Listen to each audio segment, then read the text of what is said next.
چھوٹے بچے نوجوان بچے وہ جائیں کہ ٹک ٹاک ہے نا آج کل ایک نئی چیز یہ ہے کہ معمولاً اس کے اندر جو اپلوڈ کرتے ہیں کافی منحرف ہے یہ واقعی میں منع نہیں کرتا کہ نہیں دیکھو حرام ہے نہیں دیکھو آپ لیکن سمجھو کیا ہے یہ ایک اسٹوپڈ یا یوں کہا جائے احمقانہ ایک ایسی چیز ہے یہ جس میں انسان سوائے ٹائم ویسٹ کے اس کے اندر کچھ نہیں میں چاہیے کہ ایک نیچرل بلاغت کی حدیث چلو ٹک ٹاک کے اندر ہی آپ خود ویڈیو بنا کر ایک نیچرل بلاغت کی حدیث کو پریزنٹ کرو دنیا کے سامنے کتنا اچھا دکھے گا نا چھوٹے بچے اگر اس طریقے یہ کب ہوگا جب روش دیا جائے گا عقل کو ورنہ نہیں ہوگا بہت سارے ہیں صرف کھاتے پیتے پھرتے عقل ان کی وہی کا وہی ہوتی ہے مشکل ہو جاتا ہے بعد میں بچے کے لیے کافی یعنی انبیاء کا سب سے بڑا اختیار عقل کا دعوت دیتے تھے انبیاء یعنی ان کی میچورٹی کے مطابق احکامات دیتے تھے ورنہ فوراً اسلام آتے ہی یہ نہیں کہا کہ چلو آؤ نماز پڑھو چلو آؤ یہ کرو نہیں فرسٹ اسٹیپ اسلام کا یہ تھا کہ تم قولوا لا الہ الا اللہ تفلح لا الہ الا اللہ کہو بڑا پا جاؤ نجات پا جاؤ لوگ سمجھتے تھے ہاں اتنا ہی اسلام ہے فرسٹ اسٹیپ تھا یہ لا الہ الا اللہ کہہ دیا مسلمان ہو گیا اس کے بعد خود آ کر کہنے لگے ہماری کوئی ریسپانسبلٹی مسلمان ہونے کے بعد ہاں ریسپانسبلٹی عبادتوں کی طرف ہو پھر آیتیں نازل ہونے لگی یعنی عقل بڑھنے لگی لوگوں کی پیغمبر کے زمانے میں لوگ حافظ ہو گئے تھے قرآن پیغمبر کے زمانے میں لوگ قرآن کو جانتے تھے قرآن کی آیت کو جانتے تھے میچورٹی بڑھ گئی قوم کی میچورٹی بڑھنا چاہیے پہلے جیسی قوم تھی ابھی بھی ویسی ہے 100 سال بعد بھی ویسی رہیں گی یہ مردہ قوم کی علامت تھی مردہ قوم کبھی ترقی نہیں کر سکتی ترقی یعنی وہ قوم کرتی ہے جو عقل کے معیار پر امتحانات کو اپنے اوپر لیتی ہے سیٹنگ بدلتی ہے اپنی دیکھیں کتنا ہوتا چھوٹی چھوٹی بات کے اوپر اللہ انبیاء کو کریکٹ کرتا تھا چھوٹی چھوٹی کل میں نے کہا تھا نا حضرت موسیٰ کے بارے میں وہ جو دخل ان کے اندر ایک فخر آ گیا تھا میں نے کہا تھا کیا کہا تھا کس کی فیملی میں سے یہ تکبر کی فیملی میں سے یہ آج ایک دوسرا نبی کا واقعہ بتا دیکھیں اللہ کیسے کریکٹ کرتا ہے حضرت ایوب کے نبی اللہ کے نبی تھے ان کے اوپر کتنے امتحانات ہوتے پہلے بزنس ان کا ختم ہوا یہ صبر کرے پھر اس کے بعد قرض بڑھ گیا گھر کو بیچنا پڑا قرض ادا کرنا پڑا بزنس ختم ہوا کئی فرزند تھے ان کے بیٹے بیٹیاں سب تھے اس میں سے چند مر گئے یہ صبر کرنے لگے پھر بیماری آئی صبر کیا یہاں تک کہ سب چیز لوگوں نے ایوب کی بیماری کو دیکھ کر فوراً یہ ڈیسائیڈ کیا کہ ان کو ایک آئسولیشن وارڈ میں بھیجنا پڑے گا آج کل آسان ہے سمجھانے کے لیے کورونا کے بعد آئسولیشن وارڈ یا یوں کہا جائے کہ کوارنٹائن یہ سب یعنی پیغمبر کے ساتھ بھی ہوا ہے ایوب اگر آپ اس شہر میں رہو گے تو یہ بیماری پھیل سکتی ہے ہم میں بھی یہ وبا پھیل سکتی ہے اب چلو نکلو شہر سے باہر ان کا آئسولیشن وارڈ ہے جنگل دوسرا تو نہیں بناتے تھے اپولو ہاسپٹل تو نہیں تھی اس زمانے میں کہ آئسولیشن وارڈ بنا کر رکھ دے پیسہ لے کر اندر چھوڑے نہیں جنگل شہر کے باہر جانا پڑتا تھا در بدر ہو جانا پڑتا تھا بہت سختی ہوتی لیکن سب سے بڑی تکلیف ایوب کو یہ ہوئی تھی پیغمبر ایوب کو کہ لوگ نامناسب باتیں کہنے لگے کہ شاید ایوب نے کوئی گناہ کیا ہوگا جس بنا پر یہ عذاب ان کے اوپر نازل ہوا جس بنا پر ایوب کے اوپر یہ اللہ کا عذاب نازل ہو رہا ہے ایوب یہ آنکھوں سے آنسو بہنے لگے آنسو بہنے لگے ایوب کی آنکھوں سے رونے لگے دل توڑ گیا ہوتا ہے 10 مشکل آپ کے اوپر آ جائے آپ کو تکلیف نہیں ہوگی اثر بھی نہیں ہوگا آپ کو لیکن خدا نخواستہ اگر آپ کے بارے میں کوئی ایسی بات کہہ دے جو آپ کے دل کو لگ جائے جو آپ کے اندر نہ ہو دل ٹوٹ جائے گا تو رونا شروع کر دو گیا یہ کافی حساس مقام تھا ایوب کا ایوب کہنے لگے اللہ میرے پروردگار میرے خدا بیماری آئی صبر کیا اولاد گئی صبر کیا فلاح آیا صبر کیا قرض ہوا صبر کیا گھر بھی کا صبر کیا، وطن چھوٹا صبر کیا، ہر چیز صبر کیا، پروردگار اب مجھے اس بات پر صبر نہیں ہوتا، اس بات پر لوگوں کی باتوں پر صبر نہیں ہوتا۔ پروردگار اب کیا کرنا چاہیے؟ پروردگار کو کیا کہنا چاہیے؟ ہم اور آپ ہوتے تو کہتے ہیں اور تھوڑا صبر کر رہے ہیں، اللہ دیکھ رہا ہے، سب انشاءاللہ اس کی جزا مل جائے، تھوڑا اور صبر کرنے آپ۔ کیا اللہ نے کہا یہ کیا تم بار بار کہہ رہے ہو میں نے صبر کیا، میں نے صبر کیا، میں نے اس پہ صبر کیا، تم نے صبر کیا، میں نے تمہیں صبر دیا؟ سمجھو میرے آپ، چھوٹی بات ہے یہ، بڑی بات نہیں ہے۔ اللہ نے کون کر دیا، جب سے سن رہا ہوں تمہاری زبان سے، اس پہ میں نے صبر کیا، اس پہ میں نے صبر کیا، اس پہ کیا صبر لگائے رکھے ہو؟ یہ صبر کس نے دیا تمہیں؟ میں نے دیا، تم خود حاصل کیے۔ اللہ سے اپنی لینگویج کنٹرول رکھو، یہ نہ کہو آخر روش پائی ایوب کی، ہاں میری ذہن نیچے تھی، میری عقل نیچے تھی، اب اللہ نے ایک اور دروازہ کھولا، یعنی اب میں ایک اور قدم آگے بڑھ گیا، اب یقین ہو گیا کہ نہیں، اب ایسی بات نہیں ہے کہ خدا ہے، یہ ایک چیز اللہ کہتا ہے کہ میں تمہیں صبر دیتا ہوں، میں تمہیں ایک کس بنا پر؟ عقل کی بنا۔ سب سے ناکام لوگ اگر تاریخ میں اگر ایکسپیرینس کی بنا پر اگر آپ دیکھیں گے، بے عقل لوگ، جس کے پاس عقل نہیں ہے۔ جس کے پاس عقل ہے کرائم میں بھی کامیاب ہے، جس کے پاس عقل ہے، نیکی میں نہیں، کرائم میں بھی کامیاب ہے جس کے پاس عقل ہوتی ہے۔ دیکھیں کتنے سسٹمیٹک مرڈرز ہوتے ہیں، کتنے سسٹمیٹک ہائی جیکس ہوتے ہیں، کتنے سسٹمیٹک قانون کو دھوکہ دے دیتے ہیں، کیوں؟ عقل لڑاتے ہیں۔ لیکن وہ اور بات ہے، یہ عقل مکر والی عقل ہے، اس عقل کے مقابلے میں قانون کی عقل اور زیادہ مضبوط ہوتی ہے۔ وَمَكَرُوا وَمَكَرَ اللَّهُ وَاللَّهُ خَيْرُ الْمَاكِرِينَ، یہ ہے نا ان کی مکاریوں کے سامنے، ان کے جو لوگ مکاریاں کرتے ہیں ان کی مکاریوں کے سامنے خدا بہترین پلانر ہے، یعنی قانون ہمیشہ بہترین پلان کرتا ہے۔ جتنا بھی آپ ایک ایسا کرائم کرو جسے یوں کہا جائے کہ کوئی ڈھونڈ نہیں سکتے، ایک دن یہ عقل ساتھ دے دیتی، یعنی مکاری والی عقل ہٹ جاتی ہے۔ معاویہ کے لوگ کہتے تھے، دیکھو اتنا زیادہ سیاسی عاقل ہے معاویہ، امیر المومنین سے کمپیئر کرتے تھے، بہت زیادہ عاقل ہے معاویہ، بہت زیادہ عقل مند ہے معاویہ، دیکھو کتنی اچھی سیاست ہے۔ امیر المومنین کو سیاست آتی ہے، سیاست آتی ہے کس کے اوپر؟ ہر عقل کے اوپر، جبکہ سالم ترین عقل امیر المومنین کے پاس، معاویہ کے اوپر اس طریقے سے امیر المومنین آخر کہنا پڑا، یہ کیا کہہ رہے ہیں تم لوگ، معاویہ یہ ہے، معاویہ وہ ہے، معاویہ یہ ہے، تم جانتے ہو کیا ہے؟ وہ مکر ہے، فریب ہے، وہ عقل نہیں ہے، سیاست نہیں ہے۔ واللہ ما اتھا معاویہ تو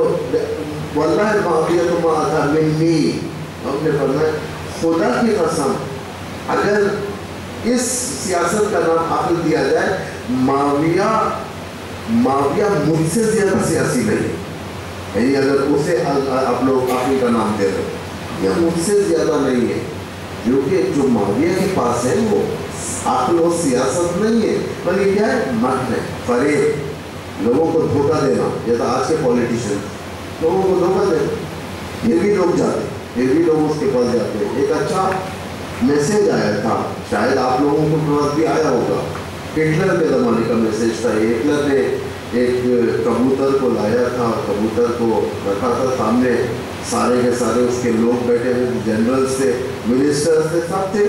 کبوتر کو رکھ کر کبوتر کا ایک ایک پر نوچ رہا، اپنے ہاتھوں سے پر نوچ رہا۔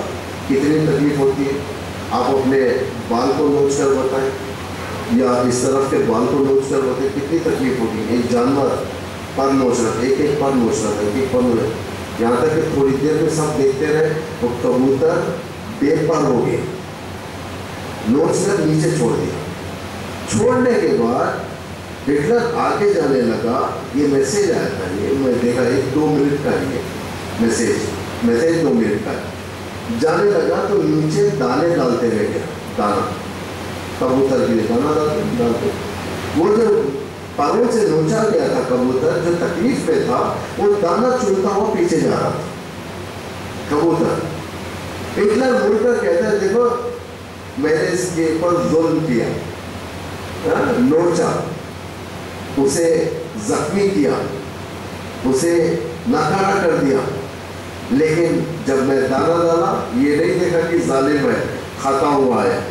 یہ دنیا کی عقل ہے، یہ دنیا کے وزراء کا کام ہے. یہ یعنی انسان کو نوچنا، امتوں کو نوچنا، لیکن بعد میں ایک راشن کے اوپر یا ایک چھوٹی سی اسکیم کے اوپر لوگوں کو پیچھے لے لینا. یہ سیاست معاویہ کے امام کہتے ہیں یہ سیاست اس سے اچھا تو میں کر سکتا ہوں، اس سے اچھا تو میں کر سکتا ہوں. نہیں توجہ کریں آپ لوگ. جب عقل انسان کی مضبوط ہوتی ہے انسان ڈیفائن کر دیتا ہے کون رہبر حق ہے، کون رہبر باطل ہے نا. عقل انسان کے پاس نہ ہو، اصلا تمیز نہیں ہوتی انسان کے پاس کہ پہچانے کہ رہبر حق کون ہے. آ کر ٹھہر گئے بھائی کس کی طرف حق ہے، سمجھ میں نہیں آتا ہمیں، آپ حق پہ ہو یا وہ حق پہ ہو. کنفیوژن، شبہ کی جنگ شروع ہے، یعنی کنفیوژن کی وار.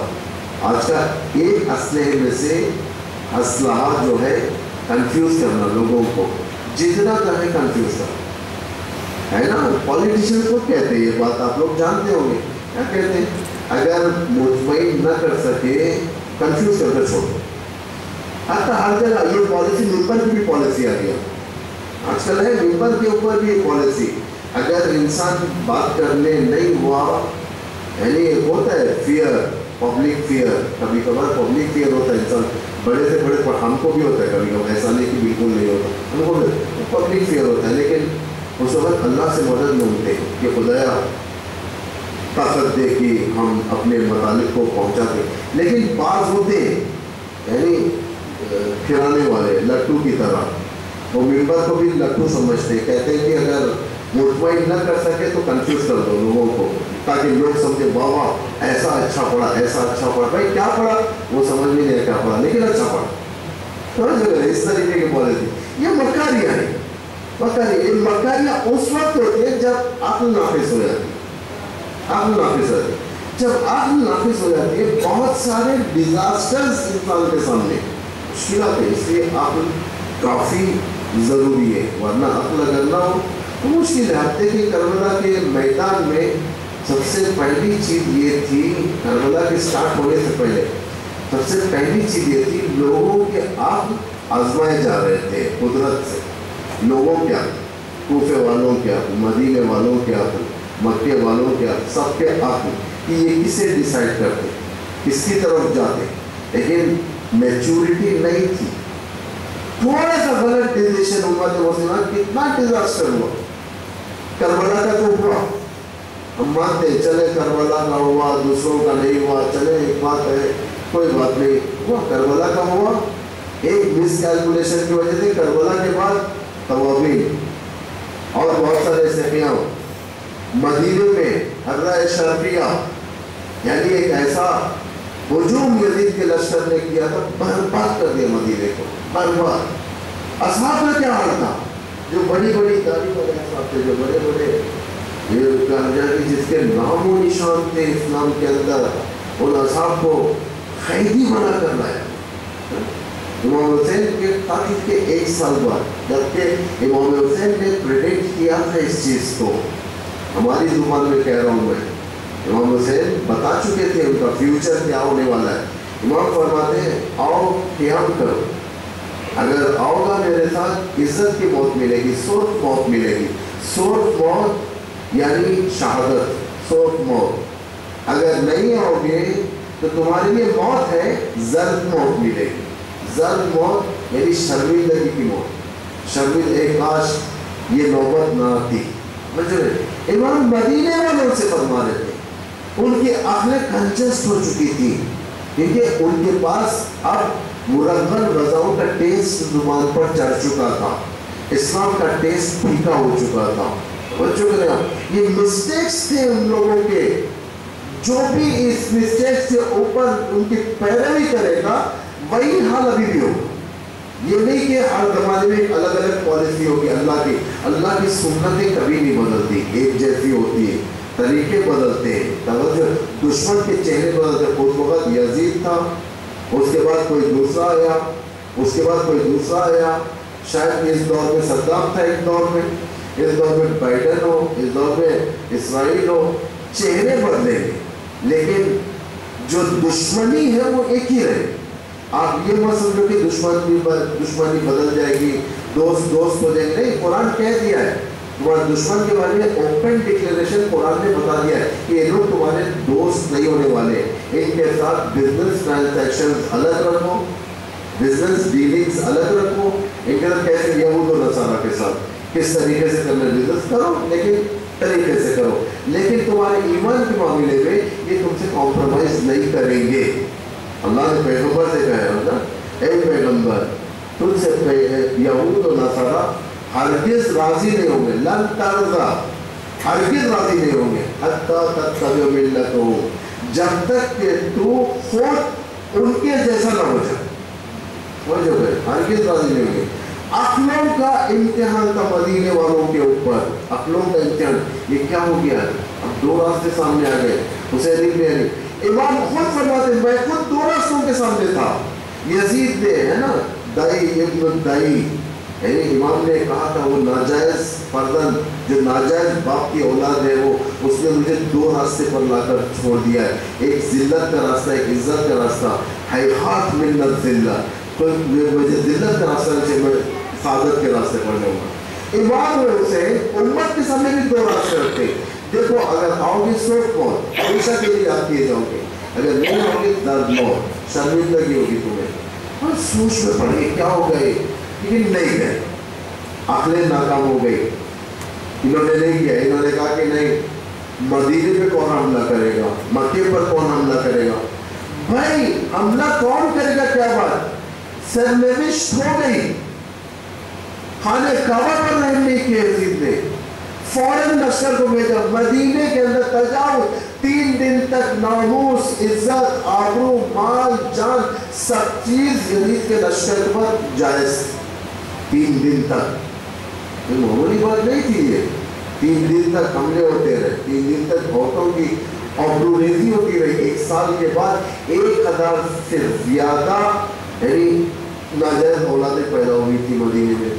1 سال کے بعد کتنا بڑا ڈیزاسٹر اسلام کے اوپر. اگر ایک عقل کی سیٹنگ کو برابر رکھتے مدینے والے سوچتے تھے یہ کوئی وارئرز تھے لوگ، ایسا نہیں کہ گھر بیٹھنے والے لوگ تھے، کتابیں پڑھنے والے لوگ تھے یا قلم اٹھا کر لکھنے والے، ہر چیز ہر فن مولا تھے لوگ. شعر بھی کہتے تھے، جنگ بھی کرتے تھے، میدان میں آتے تو جنگجو رہتے تھے لوگ، گھر میں بیٹھتے تو شاعر رہتے تھے، مسجد میں حافظ بن جاتے تھے. ہر فن مولا تھے، وارئرز تھے لوگ.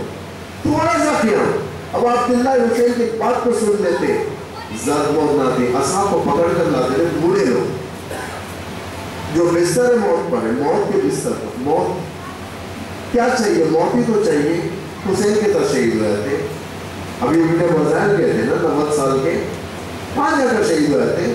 گھر کے اندر موت ہے، کیسے ذلت کی موت. چوراہوں پہ لایا گیا، ان کے ہوا نکال دیے گئے. یہ ریس کورس کبھی گئے آپ، ریس کورس جہاں پہ گھوڑے جہاں پہ ہوں گے ریس کورس، گھوڑوں کے اوپر ایک سیل کو گرم کر کے دفعہ لگایا جاتا ہے، نمبر لگایا جاتا ہے. یہ گھوڑا فلاں کا گھوڑا ہے، یہ گھوڑا فلاں، اس طرح کی علامتیں ہیں. بھینسوں پر بھی لگتا ہے، گایوں پر بھی لگتی ہے. وہ لگاتے وہ بڑا گرم ہوتا ہے. تاریخ جب جاتا ہے تو چمڑے کا جوت بن جاتا ہے. یا یوں کہا جائے کہ آج کل ٹیٹو ایک چمڑے کا جوت ہو جاتا ہے نا جب انسان ہاتھوں پر لگاتا ہے. یہ سب اس طریقے کا. اصحاب انبیاء کو پکڑ کر لایا جاتا تھا، انبیاء کے اصحاب، نبی کے اصحاب، پیغمبر اعظم کے اصحاب، اللہ اکبر، صحابہ لایا جاتا تھا انہیں. یزید یا حسین نہیں، کچھ نہیں، ہم لوگ پیغمبر کے صحابی، پیغمبر کے صحابی ہیں، چلو سیل لگو. اس میں سیل بنایا گیا تھا، ایک سیل، چھوٹا سا سیل. ھذا عبد الیزید، ھذا عبد الیزید، یعنی کیا، یہ یزید کا نوکر ہے. اصحاب پیغمبر کے پیشانی پر جلایا جاتا تھا، یہ چیختے تھے اور اس کے ان کے پیشانیوں کے اوپر سیل پڑ چکا تھا. جو بھی اب جہاں پر بھی جائے اب یہ سیل ہے بیچارے کے پیشانی پر، ھذا عبد الیزید، ھذا عبد الیزید. ایک بربادی کیا تھا. بربادی کیا تھا. ایک عقل کی آزمائش میں فیلئر ہو گئے تھے لوگ, عقل کی آزمائش میں, کیونکہ خدا آزماتا ہے. ایسے نہیں کہ رہا کر دے. حیوان کے بچے تو نہیں ہے نا, تھوڑے بڑے ہوتے ہیں رہا ہو جانے کا. انسان کے بچے بھائی حساب ہے, ہر چیز کا حساب ہے. اللہ حساب لیتا ہے. حساب دنیا میں ہی لیتا ہے, دیکھتا ہے تم کتنے ایگزام کس لیے دیتے ہو آپ جا کر اسکول کے اندر, کالج کے اندر کیوں دیتے ہو ایگزام؟ تاکہ عقل کی آزمائش ہو, بھائی کتنا تم سمجھے, کتنا تم سمجھے. پہلے یہ ہوتا تھا, ہمارے بچپن کی بات ہے کہ جیسا آنسر ہو ویسے ہی لکھنا پڑتا تھا, ایک ورڈ نہ کم ایک ورڈ نہ زیادہ. بعد میں ٹرینڈ بدلا. کیا بدلا ٹرینڈ؟ کہ ٹھیک ہے آپ لکھو, آپ کے لکھنے کے ذریعے سے ہم پہچان لیں گے کہ آپ کا مفہوم کیا تھا, یعنی مفہوم کا سسٹم. اب انسان اپنی زبان میں کھل کے آنسر لکھ سکتا ہے لیکن آنسر صحیح ہو, لیکن عقل بتاتی ہے پڑھائی یعنی لکھت. جو انسان جو لیٹر لکھتا ہے, لیٹر اس کی عقل کی ترجمانی. امام علی نہج البلاغہ میں فرماتے, کیا نہج البلاغہ میں امام فرماتے کہ لوگوں کا خط, ڈاکیومنٹ, ریٹن ڈاکیومنٹ ان کی عقل کا اسپوکس مین ہے. ان کی عقل کا کیسے نہیں عقل تھی. جا کر میوزیم میں دیکھے پرانے خط اٹھا کر پڑھے, پرانے خط, یا واقف کے جو ولز ہوتے ہیں, جو وقف کرتے ہیں لوگ, ڈاکیومنٹ بناتے ہیں, جسے بائبل بھی کہتے ہیں, اسے واقف ول بھی کہتے ہیں, وصیت نامے, وقف ڈیڈ, اس طریقے اٹھا کر دیکھیں کس طریقے سے لکھے ہوئے تھے لوگ. یعنی کوئی گوشہ نہیں چھوٹتا تھا. یعنی عقل کی علامات ہے, عقل کی علامت. آج کل عقل انسان کی اتنی کنجسٹ ہوگی, ہاؤ آر یو, ہاؤ شاید لکھتے ہوں گے آر, اس کے بعد میں یو. جو علم تھا اسے بھی پوسٹ مارٹم کیا جاتا ہے, ختم ہو جاتی ہے, مسئلہ ختم ہو جاتا ہے. یعنی انسان چاہتا ہے ہر چیز جلدی مل جائے, کھانا فاسٹ فوڈ, پڑھائی کاپی اینڈ پیسٹ یا کٹ اینڈ پیسٹ, پڑھائی کا یہ عالم. لینگویج کے اندر اور کمی, ہر چیز میں کمی ہو گئی. اب کپڑوں میں بھی کمی ہو گئی, عقل میں بھی کمی ہو گئی, ہر چیز میں کمی ہو گئی. لیکن خدا کا قانون نہیں بنتا. خدا کا قانون ایک ہے, اگر تم مینٹین کرو گے, اللہ کہہ رہا میں یہ اجر مینٹین کروں گا. ان تنصر اللہ, اگر تم اللہ کی مدد کرو گے, اللہ کہتا ہے کہ میں تمہاری مدد کروں گا, ورنہ نہیں. اللہ کہتا ہے اگر تم اس طریقے سے کرو گے میں اس طریقے سے کروں گا. تمہارے لیے کوئی ایکسٹرا ہمدردی یا یوں کہا جائے کہ کوئی نیا قانون نہیں بنا سکتا اللہ. آپ نے حتیٰ امام حسین نے اپنے گھر والوں سے بھی عقل کے بارے میں جانچا, دیکھے ان کی عقل کیا کہتی ہے. علی اکبر علیہ السلام سے پوچھا تھا, کربلا جا رہے تھے, علی اکبر امام خواب سے اٹھ گئے. خواب سے اٹھنے کے بعد پریشان, یعنی پیشانی سے پسینہ جا رہا تھا. علی اکبر دیکھ کر آگے بڑھے, بابا کیا ہوا, کیا خواب دیکھا, آپ بے چین ہو گئے. علی امام بیٹھے ہوئے تخت کے اوپر, علی اکبر کی طرف دیکھا, کہا کہ علی اکبر میں نے خواب دیکھا ہے, میں نے خواب دیکھا ہے کہ یہ قافلہ آگے جا رہا ہے, پیچھے سے کوئی ندا دے رہا ہے کہ یہ قافلہ آگے جا رہا ہے اور موت ان کے پیچھے, موت ان کے پیچھے. علی اکبر کو کیا کہنا چاہیے تھا, بابا تعبیر بتائیں آپ امام کو. علی اکبر نے یہ نہیں کہا. علی اکبر نے کہا کہ بابا کیا ہم آپ پر نہیں ہیں. امام نے فرمایا اگر ہم آپ پر نہ ہو تو کون آپ پر ہو سکتا ہے. علی اکبر نے کہا ٹھیک ہے, پھر اس میں کیا ہے, فیصلہ ہو گیا کہ ہم چاہے موت کے منہ میں جائیں یا موت ہم پر آئے. دیکھیں امام نے آزمایا, میرا بیٹا وہ تمنی ہے شہادت کا. حضرت قاسم کو آزمایا. حضرت قاسم نے کہا اللہ من اللہ صلی, شہد سے زیادہ شیریں. لیکن دو کیٹیگری, ایک جوان, کڑیل جوان, اس کی عمر بڑی, یعنی علی اکبر کہ ان کی نگاہ میں موت کیا ہے, ایک نوجوان ان کی نگاہ میں شہادت کیا ہے, ان کی نگاہ میں شہادت. دونوں کے پاس سے ایک ہی جواب, ہم جائیں گے. دونوں طرف علی اکبر واقعا آ گئے, میدان میں آ گئے, بابا کے پاس آ گئے, آ کر کہنے لگے بابا میرے لیے کیا حکم ہے. امام اٹھ گئے, کہنے لگے بیٹا حکم کیا ہے, تمہیں کو جانا ہے میدان کے اندر. یہ اکبر کو تیار کیا, آگے جاؤ. یہ جو لوہے میں پڑھا جاتا ہے اکبر تمہیں معلوم ہے تو کیا مانگ رہے ہو، یہ لوہا کوئی اتھینٹسٹی نہیں ہے، کوئی اتھینٹک ورڈ نہیں ہے. میں آپ کو واضح طور سے بیان کرتا ہوں، ایسا کچھ امام حسین نے علی اکبر سے نہیں کہا کہ اکبر تمہیں معلوم ہے تم کیا مانگ رہے ہو. نہیں، امام نے اپنے بیٹے کو حکم دیا، جاؤ بیٹے جاؤ، جنگ کو جاؤ. یہ امامت کا مسئلہ ہے، امامت کا ہے. بہرحال ایک لوہا اب شاعر نے اپنے تخیلاتی طریقے سے لکھ دیا ہے، لیکن وہ بھی نہیں لکھنا چاہیے اس طریقے سے. لیکن علی اکبر پہلے شہید تھے آل رسول میں، آل رسول میں اصحاب کے بعد سب سے پہلے امام نے علی اکبر کو بھیج دیا تھا. لیکن کوئی بھی ہو، علی اکبر بیٹا ہے ایک باپ کے لیے. ایک شاعر لکھتا ہے، کتنا اچھا جملہ لکھتا ہے کہ پدر کی موت ہے مرنا جوان بیٹے کا.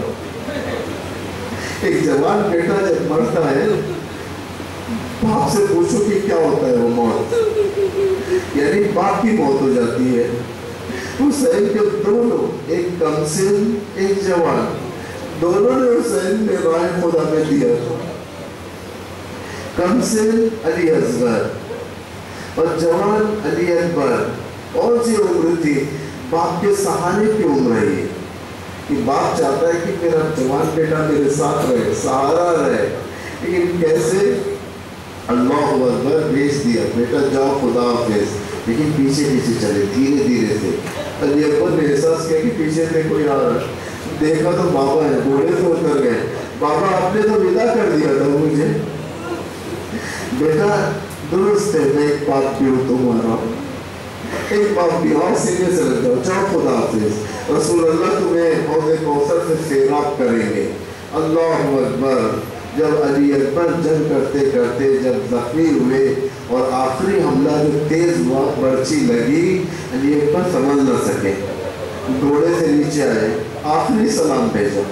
جب برچی لگی تھی سینے پر، آپ کو معلوم ہونا چاہیے کہ جب مار لگتا ہے یہاں پر سینے پر، آواز نہیں نکلتی انسان سے، سانسیں رکنے شروع ہوتی ہے. جب برچی لگی تھی، علی اکبر نے کیسے سلام بھیجا ہوگا. علی اکبر نہیں چاہتے تھے کہ محمد حسین کو بلائے، لیکن سلام آخر بھیجا تھا، بابا میرا آخری سلام. حسین ابن علی اپنی جگہ سے اٹھ گئے، آنکھوں کے سامنے سے روشنی ختم ہو گئی، اندھیرا سا پچھا گیا تھا. بیٹا تمہارے گرنے نے میرے آنکھوں کے نور کو لے لیا. بس حسین چلنا چاہتے تھے، کبھی گرتے تھے، کبھی سنبھلتے تھے، کبھی گرتے تھے. آواز دی، بیٹا مجھے کچھ سمجھ میں نہیں آ رہا کہ میں کہاں ہوں، آواز دو تاکہ تمہاری آواز کے پیچھے میں آؤں. اللہ اکبر. اب علی اکبر کیسے آواز دے؟ دشمن نے دیکھ لیا کہ آواز کا مسئلہ ہے، اپنی آوازوں کو بلند کر دیا تاکہ حسین کے کانوں میں علی اکبر کی آواز نہ جائے. حسین آگے بڑھتے تھے، جنازوں کو ہٹاتے تھے، اپنے کانوں کو تیز کر کر علی اکبر تک پہنچے. جب پہنچے آخری سانسیں چل رہی تھی، حسین بیٹھ گئے. اللہ اللہ. باپ کے ہاتھوں پر علی اکبر نے اپنے تب کو توڑ دیا، زینب نکل آئی. اللہ اکبر. حسین کا یہ جوان کڑی الجوان. انہوں نے لوائے نوئے لگے روشن ایزن تک آزادی و تسلیم علیہ. خدا اللہ محمد وآل محمد پر رحمت نازل فرما، ان کے وسیلے سے ہمارے گناہوں کو معاف فرما، ہماری توبے کو قبول فرما، ہمارے دعاؤں کو مستجاب فرما، ہمارے مریضوں کو شفا کامل و عاجل عطا فرما، ہمارے محرومین کی مغفرت فرما، ہمارے جوانوں کے عقائد کو محفوظ فرما، ہمارے عورتوں اور لڑکیوں کی حیا و عفت کی حفاظت فرما، دشمنان اسلام کو ذلیل و رسوا فرما، دشمنان سرخط اسلام کو نابود فرما، مکے اور مدینے کو آل سعود کے نجس پنجے سے آزاد فرما، بیت المقدس اور فلسطین کو اسرائیل کے نجس وجود سے آزاد فرما. علماء اعلام مہاراج تقلید حضرت آیت اللہ نظم سیستانی بن عقص ولی امر مسلمین حضرت آیت اللہ علیہ امام الخامنئی کو کل عمر عطا فرما، ان کے دست مبارک سے طاغوت اور استقبال کا خاتمہ فرما۔ پروردگارہ امام زمان ارواحنا لہ الفدا کے ظہور میں تعجیل فرما، ان کے ہم سب کو ان کے آوان اور انصار اور ان کے شیعوں اور ناصروں میں سے قرار فرما۔ ربنا تقبل منا انک انت السمیع العلیم۔